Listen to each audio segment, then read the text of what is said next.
Aktivitas logistik nasional selama Ramadan diperkirakan melonjak signifikan. Volume distribusi barang bahkan meningkat hingga 30% dibandingkan periode normal, seiring naiknya konsumsi masyarakat dan transaksi perdagangan daring. Ketua Umum Asosiasi Logistik Indonesia, Mahendra Rianto, menyebut lonjakan terjadi di seluruh rantai pasok, mulai dari distribusi antar wilayah hingga pengiriman ke pusat konsumsi. Peningkatan ini didorong pertumbuhan e-commerce yang diperkirakan mencapai 15 hingga 20%. Dalam sistem logistik modern, pengiriman dilakukan melalui konsolidasi muatan dari hub ke hub besar sebelum didistribusikan ke wilayah tujuan hingga tahap last mile. Sejumlah produk seperti kebutuhan pokok, fashion, dan obat-obatan menjadi kategori dengan lonjakan pengiriman tertinggi. Untuk wilayah timur Indonesia, distribusi bahkan telah dimulai sejak H-30 Lebaran guna mengantisipasi waktu tempuh. Namun demikian, tantangan masih membayangi mulai dari keterbatasan armada darat, kekurangan kontainer di jalur laut, hingga ketimpangan arus distribusi barat dan timur Indonesia yang berdampak pada tingginya biaya logistik. Menghadapi kondisi ini, pelaku industri terus mengoptimalkan strategi distribusi dan memanfaatkan digitalisasi guna meningkatkan efisiensi dan ketepatan pengiriman.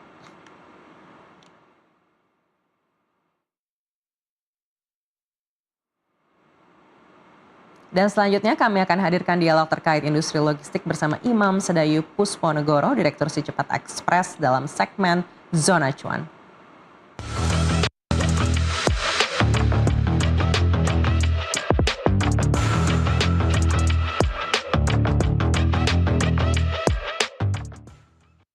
Anda menyaksikan Zona Cuan bersama saya, Maria Aneka. Momen Idul Fitri adalah momen yang paling ditunggu oleh berbagai industri, termasuk industri logistik. Lalu seperti apa perbedaan tahun ini dibandingkan dengan tahun-tahun sebelumnya? Untuk itu kami sudah bersama dengan Direktur Si Cepat Express, Imam Sedayu Pusponegoro.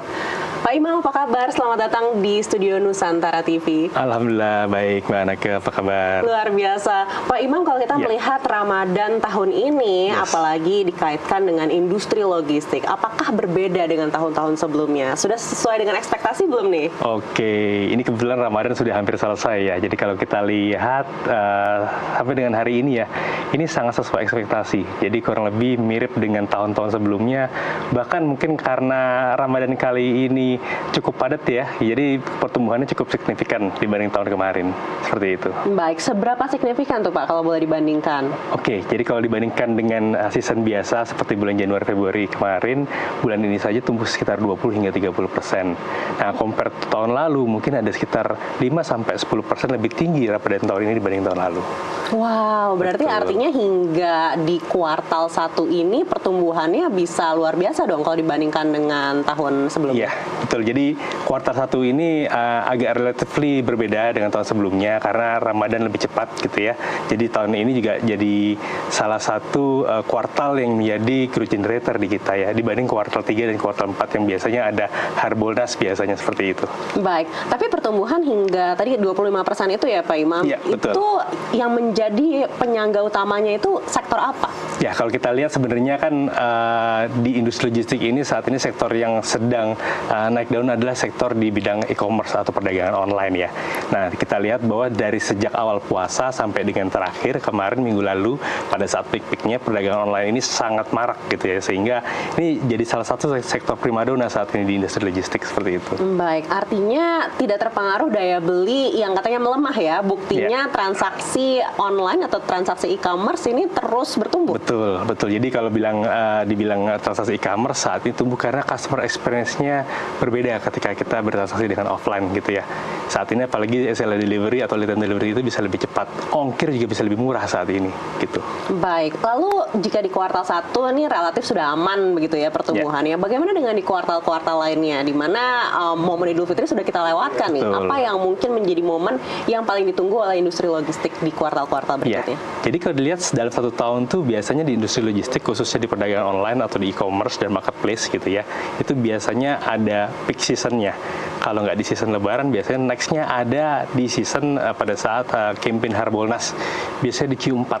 Jadi biasanya seasonality-nya pada saat Q1 itu Lebaran itu lumayan spike tinggi, kemudian setelah itu Q2, Q3 agak sedikit landai, perlahan-lahan naik. Nah, nanti di bulan Oktober, November, Desember, nah ini high season selanjutnya.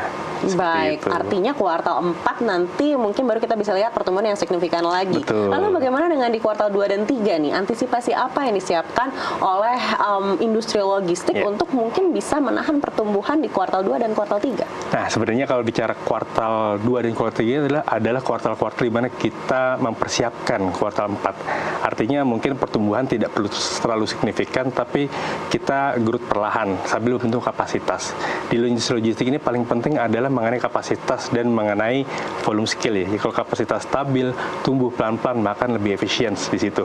Nah, apa yang akan kita lakukan di kuartal 2, kuartal 3? Tentunya kita akan banyak mengeksplorasi tidak hanya perdagangan online. Biasanya yang offline, distribusi, kemudian ada project, B2B, B2G, itu juga mulai running di kuartal 2, kuartal 3. Nah, itu juga menjadi growth generator kita di kuartal 2 dan kuartal 3, seperti itu.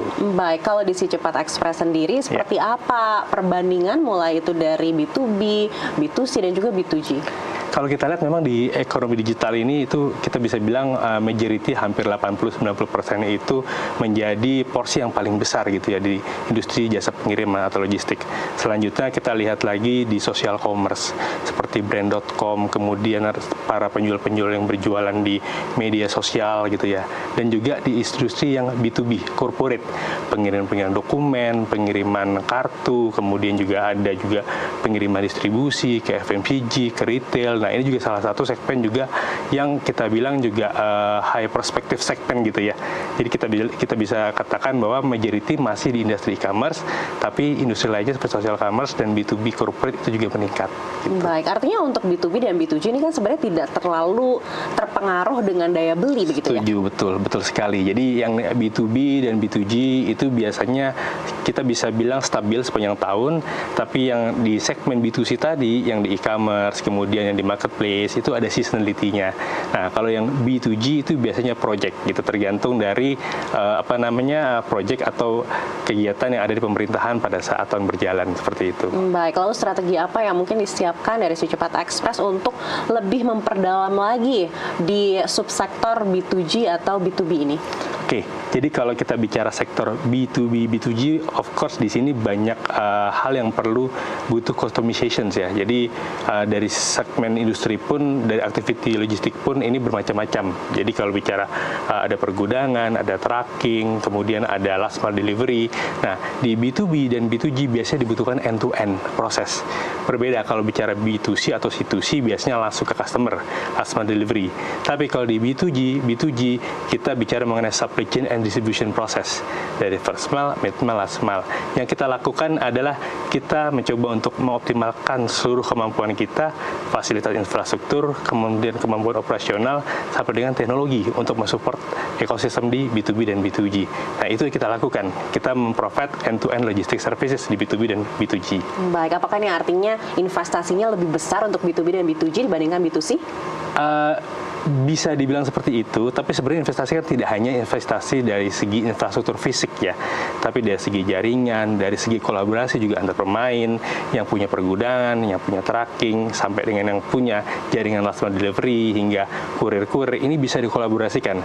Jadi kalau bicara investasi, tidak hanya investasi fisik, tapi juga investasi jaringan dan juga collaboration di network antar pemain logistik itu bisa mensupport segmen ini. Baik, gitu. Bagaimana dari segi tantangan? Yang mana yang tantangannya lebih besar kalau dibandingkan? Apakah itu B2C atau B2G dan B2B? Kalau bicara tantangan, kita bisa lihat dari dua sisi. Pertama, kalau bicara customer experience, of course di B2C atau C2C ini very sensitive gitu ya. Jadi late delivery, pengiriman terlambat itu sangat dihindari gitu ya.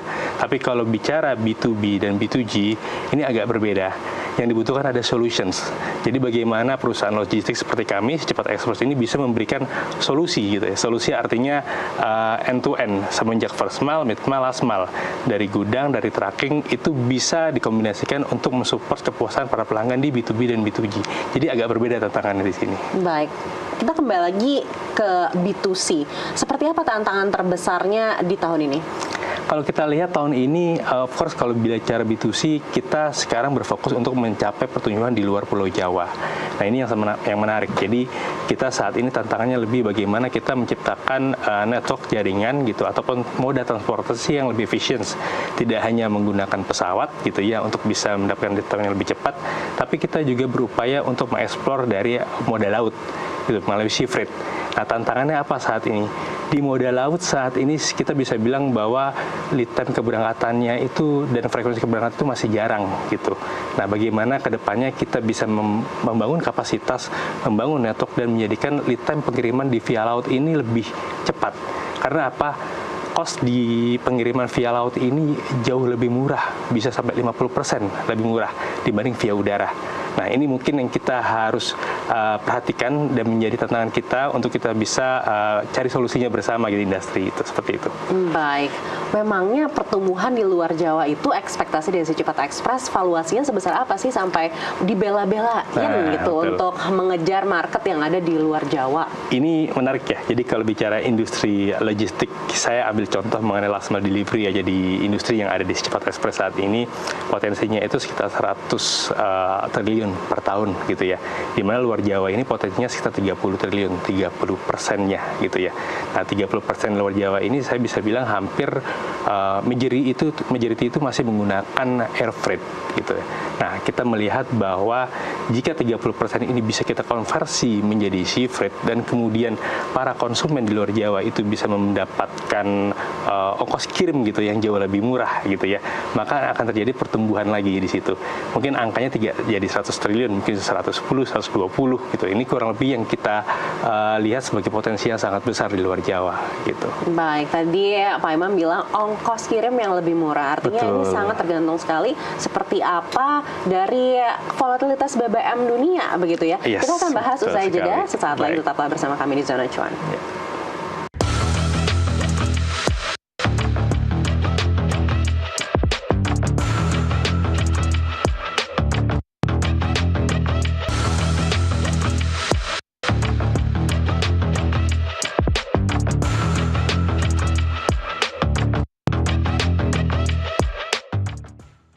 Anda kembali lagi di Zona Cuan dan kami juga masih bersama dengan Imam Sedayu Pusponegoro, Direktur Si Cepat Express. Iya Pak Imam, tadi kita sudah mengulas sedikit-sedikit nih bagaimana caranya mungkin bisa membuat ongkir di luar Jawa lebih murah. Dimana ini tergantung lagi pada volatilitas harga BBM secara global begitu. Kalau kita melihat keadaan saat ini, geopolitik ini sangat mempengaruhi sekali volatilitas dari harga minyak. Lalu apakah ongkir yang lebih murah itu bisa kita wujudkan dalam waktu dekat? Ya, jadi kalau bicara kualitas harga BBM atau harga minyak ini salah satu yang menjadi tantangan kita sekarang gitu ya. Tapi again, kita tidak hanya berpikir mengenai BBM, tapi kita juga berpikir mengenai bagaimana kita sharing capacity dan sharing utilisasi gitu ya. Jadi artinya moda transport yang kita gunakan akan semakin sedikit, penggunaan truk akan semakin sedikit, dan biaya akan lebih efisien, lebih murah. Karena kita dengan sharing capacity, dengan sharing network mungkin antar pelaku, ataupun kita berkolaborasi di antar pelaku, maka kita bisa bilang load factor kita meningkat. Kalau load factor kita meningkat, density kita meningkat, kapasitas kita meningkat, pasti biayanya akan lebih murah. Nah, jadi tidak hanya berpatokan dengan harga minyak BBM, tapi sebenarnya masih banyak cara yang kita bisa lakukan untuk membuat biaya logistik bisa lebih efisien, seperti itu. Baik, apakah bahan bakar ini menjadi faktor yang paling menentukan ongkir yang dibayar oleh masyarakat? Ya. Bahan bakar, of course, ini juga sangat penting. Porsinya sangat besar. Kalau dibanding dari seluruh biaya transportasi, ya kontribusinya bisa sekitar 50 hingga 60% untuk dari biaya bahan bakar, gitu ya. Tapi kalau kita lihat dari biaya logistik, mungkin impact keseluruhan bisa sekitar 10 sampai 20%, gitu ya. Jadi kita bilang memang sangat penting, tapi untuk mencapai efisiensi dari potensi kenaikan 10 hingga 20% itu, kita sebenarnya bisa coba cari cara yang lain. Itu mungkin seperti dari bahan bakar kita beralih ke energi yang terbarukan gitu ya, ataupun energi-energi lainnya. Nah, mungkin seperti itu. Jadi banyak alternatif sebenarnya kita bisa lakukan, tidak hanya berpaku pada kenaikan bahan bakar, tapi juga kita melihat acara-acara seperti kolaborasi, penggunaan energi alternatif ini juga menjadi satu solusi juga di situ. Baik, Ya. Si Cepat Express ini kan juga sudah memanfaatkan energi baru terbarukan begitu. Betul. Lalu seperti apa kinerjanya? Apakah sangat signifikan untuk bisa memberikan efisiensi yang lebih besar lagi dibandingkan dengan bahan bakar fosil? Ya, kita ada implementasi untuk energi terbarukan khususnya untuk two wheelers gitu ya, untuk dua roda gitu. Kita lihat di beberapa kurir kita yang menggunakan two wheelers itu of course dari segi biaya jauh lebih efisien, sekitar 40 hingga 50% gitu ya, dibanding kita menggunakan berbahan bakar fosil. Dan ini kita lihat juga bisa memberikan efisiensi di part of last mile delivery kita, di pengantaran di situ ya, karena kebanyakan kurir kita itu menggunakan motor untuk pengantaran di situ.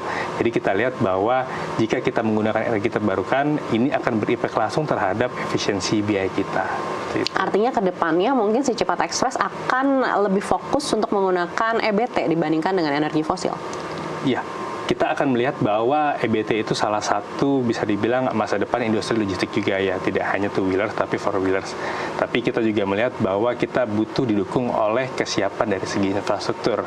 Nah, seperti baterai charging, baterai substation, after sales, ini sangat penting gitu ya.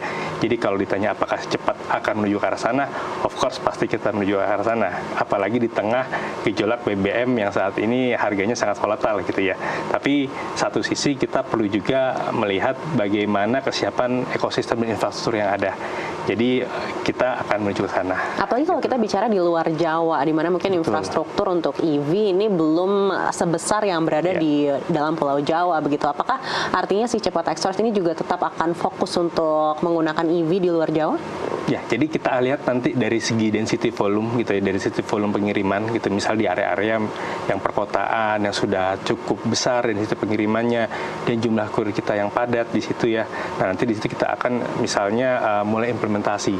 Misalnya mulai dari peletakan misalnya baterai substation gitu di hub-hub kita, atau kita berkolaborasi dengan network retail atau misalnya pom bensin gitu ya, kurang lebih ya. Jadi kita bisa explore jauh lebih sana. Tergantung tadi again dari density volume yang ada di kota tersebut nanti. Baik, dari segi investasi seperti apa? Dimana kita tahu EV ini kan juga harganya mungkin relatif lebih mahal dibandingkan dengan motor atau mobil yang konvensional. Ya, kita melihat bahwa kalau bicara EV yang two-wheelers, of course penggunanya ini kebanyakan dari kurir kita, kurir kami gitu ya. Dan kita melihat bahwa kalau pengguna kurir sekarang banyak sekali skimnya yang ditawarkan oleh industri EV gitu. Ada yang rent to own, ada yang lease dan sebagainya. Jadi kalau bicara dari segi financing, sebenarnya sudah banyak opsi yang ada di market saat ini gitu. Jadi kita tidak cukup khawatir dari segi financing karena sudah ada solusi yang ada sekarang. Nah, tapi kalau bicara mengenai four wheelers, of course itu harus keluar dari sisi perusahaan kita untuk investmentnya. Nah, untuk menentukan apakah kita menggunakan four wheelers yang bensin ataupun yang EV, ya of course kembali lagi kita melihat lagi dari desain network dan juga load factor yang ada di situ. Itu dimana mungkin nanti di cabang-cabang kita bisa diinstalkan mengenai baterai charging station untuk EV. Kita mulai implementasi misalnya dari dalam kota dulu, dari intercity, baru moving ke intracity atau antar kota gitu. Baik. Bertahap gitu. Baik, Pak Imam, kalau tadi kita sudah bicara seperti apa strategi di kuartal 2 dan kuartal 3 untuk mempersiapkan di kuartal 4 nanti. Dari segi pendanaan di si Cepat Express sendiri seperti apa saat ini? Oke, kalau bicara dari segi pendanaan di Cepat Express ini kita bisa bilang kami perusahaan yang cukup stabil secara finansial gitu ya, dengan pertumbuhan yang cukup positif gitu ya dari segi performa finansial. Jadi pendanaan saat ini bukan jadi salah satu yang jadi masalah untuk kami ya, karena kita melihat dari cash flow positif yang dihasilkan oleh perusahaan saat ini sudah cukup untuk bisa dibilang menghasilkan pertumbuhan di tahun-tahun selanjutnya. Baik, bagaimana dengan aksi korporasi yang mungkin bisa ditunggu oleh masyarakat nih? Ada gebrakan apa dalam waktu dekat? Nah, itu yang menarik. Mungkin itu kita keep dulu mungkin ya. Nanti kita coba sampaikan jika ada aksi korporasi lanjutan gitu ya. Jadi kalau kita lihat planningnya seperti apa, kita saat ini sedang fokus untuk memperkuat fondasi dan juga diversifikasi bisnis. Of course nanti kalau bicara diversifikasi bisnis akan ada potensi-potensi bisnis lain yang mungkin tadi kalau bicara aksi korporasi secara organik ataupun anorganik ini akan potensial kita explore gitu. Tapi kita akan lihat di mana stage-nya di situ dan kemudian kita lihat lagi bagaimana langkah kita ke depan gitu. Jadi saya belum bisa disclose saat ini seperti apa, tapi secara visi perusahaan akan banyak yang kita expand, akan banyak kita diversifikasi bisnisnya sehingga mungkin nanti akan ada aksi-aksi korporasi lanjutan seperti itu. Baik, spill sedikit dong Pak Imam, kira-kira di tahun ini atau di tahun kapan nih biar masyarakat mungkin bisa bersiap? Nah, kalau bicara tahun kapannya, saya bisa jawab mungkin beberapa tahun ke depan ya. Kita persiapkan. Artinya bukan di tahun ini? Mungkin bukan di tahun ini, mungkin beberapa tahun ke depan, seperti itu. Baik, dan kalaupun nanti memang akan ada aksi korporasi yang bisa dinikmati oleh masyarakat, tujuan pendanaannya itu seperti apa? Diversifikasi apa yang saat ini mungkin diharapkan oleh Cepat Express? Ya, jadi kalau kita lihat diversifikasi, pertama si Cepat ini sudah very strong di express atau last mile delivery business. Kita akan tadi kalau bicara segmen B2B, B2G itu kan butuh customizations, ada fleet, ada trucks, ada warehouse gitu ya. Kemudian juga ada jaringan distribusi di situ. Nah, mungkin investasinya akan ke arah sana, membangun new capability dan mengenhance capability kita yang udah ada sekarang. Dan jangan lupa kita juga butuh investasi di teknologi. Nah, ini mungkin yang kadang mungkin pelaku logistik saat ini terlupa gitu ya. Kalau bicara teknologi, kita bicara mengenai bagaimana akurasi capacity kita di operation, mendeliver kita punya performance daily time lebih baik, membangun AI, IoT, sehingga robotik juga kita enhance di situ menggunakan seperti robotic sortation atau automatic sortation mesin. Nah, hal-hal itu yang kita akan coba lihat ke depannya ya. Dan alokasi investasi mungkin ke arah sana ke depannya. Baik, tapi kompetisi di sektor logistik ini Anda lihat seperti apa Pak Imam? Karena kan sudah banyak juga pemain-pemain baru yang bermunculan, begitu. Apakah kuenya ini masih cukup besar untuk diversifikasi ke bisnis-bisnis yang mungkin juga lebih luas daripada bisnis yang sekarang? Nah, kalau bicara kue, industri logistik ini sangat amat besar ya. Jadi saya bilang tadi di industri last mile delivery aja 100 triliun per tahun gitu ya. Mungkin total industri logistik bisa lebih dari itu gitu. Mungkin 1.000 sampai 1.500 triliun per tahun proyeksinya seperti itu. Jadi apalagi industri logistik ini fragmented. Biasanya ada industri logistik yang tadi ada mensupport e-commerce, marketplace, ada juga yang ada di sektor FMCG, ada yang di sektor pertambangan, ada yang sektor energi dan sebagainya. Jadi kalau bicara peluangnya amat sangat besar. Pemainnya sangat fragmented gitu, belum terkonsolidasi. Nah, sehingga peluang-peluangnya itu akan masih sangat besar di situ. Nah, dan juga jangan lupa bahwa saya bilang teknologi di industri logistik ini masih very early adoption gitu ya. Secepat ini mungkin salah satu kita bisa dibilang sebagai salah satu pelopor pelaku logistik yang berteknologi di situ ya, dimana kita juga pelopor pick up tanpa minimum gitu ya di situ waktu itu. Jadi kalau customer itu atau marketplace itu request pick up gitu ya, kita langsung masuk ke aplikasi kurir kita, tinggal langsung terpick up gitu. Nah, itu proses-proses seperti itu, track and trace juga perlu diperlukan di situ. Nah, saya rasa saya bisa bilang potensinya masih sangat besar di industri ini. Gitu. Baik, Anda lihat dalam beberapa tahun ke depan industri logistik di Indonesia ini bisa seperti apa sih? Nah, kalau dilihat projections ya, industri logistik ini kan projected untuk tumbuh sebenarnya apalagi di digital ekonomi, yaitu double digit growth gitu ya. Mungkin sekitar 10 sampai dengan 15%. Nah, ini didrive oleh tadi penetration di digital ekonomi, di e-commerce, social commerce, online shop dan sebagainya. Nah, kemudian juga kita lihat sebenarnya di sektor-sektor lainnya. Sektor-sektor lainnya masih di angka di atas 5 sampai dengan hingga 8% lah, kurang lebih seperti itu. Jadi kalau dilihat beberapa tahun ke depan sesuai proyeksi, maka pertumbuhan di industri logistik ini secara keseluruhan mungkin bisa sekitar 8 hingga 12% range-nya. Nah, ini kurang lebih yang sangat prospektif ya industri ini. Gitu. Baik, artinya masa depan ini cerah banget sebenarnya untuk sektor logistik. Yes. Lalu regulasi apa yang mungkin diharapkan dari pelaku usaha, dari pemerintah agar bisa memperkuat lagi fondasi dari industri logistik di Indonesia? Oke, jadi beberapa hal ya. Contohnya kalau dibicara industri di postal dan kurir itu ada regulasi mengenai konsolidasi antar pelaku, sehingga tadi ketika BBM saat ini potensi naik, terkonsolidasi pemainnya, sharing kapasitas, sharing utilisasi bisa lebih efisien. Pertama itu. Yang kedua, untuk saling terkoneksi kita butuh regulasi mengenai standarisasi service, standarisasi teknologi, standarisasi interkoneksi, itu juga perlu di situ. Nah, yang ketiga, kita butuh juga regulasi untuk mengamati bagaimana persaingan usahanya di situ gitu, karena bisa dibilang industri ini padat karya. Industri padat karya itu banyak sekali masyarakat yang terlibat gitu, sehingga dengan persaingan usaha yang sehat di sini, maka kita bisa bilang industri ini bisa mendeliver kemakmuran atau kesejahteraan untuk para pekerja dan masyarakatnya gitu. 3 hal itu mungkin bisa kita simpulkan dari sisi regulasi. Baik, kita harapkan diskusi kita kali ini bisa didengar juga oleh regulator begitu ya, untuk bisa memberikan regulasi yang lebih baik lagi untuk industri logistik dan mendukung pertumbuhan sektor ini agar bisa mencapai 2 digit sesuai dengan harapan kita semua. Sekali lagi terima kasih Pak Imam sudah bersama kami kali ini. Sampai berjumpa lagi di lain kesempatan. Terima kasih. Demikian dialog kami dengan Imam Sedayu Pusponegoro, Direktur Si Cepat Express, dan Anda sudah menyaksikan Zona Cuan bersama saya Maria Anaka. Kita kembali ke Nusantara Business Hour.